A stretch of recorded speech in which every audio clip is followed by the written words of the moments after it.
ஐபிஎல்னு வந்துட்டா நான் எப்பயுமே விராட் கோலி ரசிக்கங்க.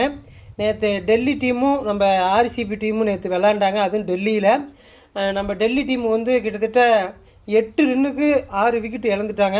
இது பெங்களூர் வந்து டாஸை ஜெயிச்சு டெல்லிக்கு கொடுத்துட்டாங்க. 8 ரன்னுக்கு 6 விக்கெட் இழந்திருக்காங்க. இது வரைக்கும் யாரும் இழந்தது கிடையாதுன்னு நினைக்கிறேன். பார்த்தா தெரியும். அதேமாதிரி ஒரு 50 ரன்னுக்குள்ளே சுருட்டிடுவாங்கன்னு பார்த்தா 75 ரன்னுக்கு கொண்டு போய் விட்டுட்டாங்க.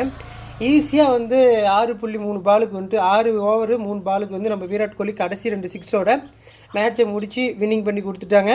8 மேட்ச்சுக்கு 6 மேட்ச்சு ஆர்சிபி அணி ஜெயிச்சிருக்கு. அதே மாதிரி எனக்கு ரொம்ப பிடிச்சிருக்கு. விராட் கோலி ஃபேனாக இருக்கும். 9000 ரன்னு கடந்துருக்கிறார் நம்ம தலைவர்.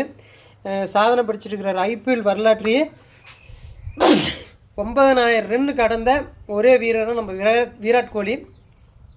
ரொம்ப சந்தோஷம். இந்த வீடியோ உங்களுக்கு பிடிச்சிருந்தால் ஷேர் பண்ணுங்கள், லைக் பண்ணுங்கள், சப்போர்ட் பண்ணுங்கள். உங்களிடமிருந்து விடைபெறுகிறேன். மீண்டும் ஒரு வீடியோவில் சந்திக்கலாம் என் நண்பர்களே. மீண்டும் ஒரு கிரிக்கெட் அப்டேட் உங்களுக்கு நான் தருகிறேன்.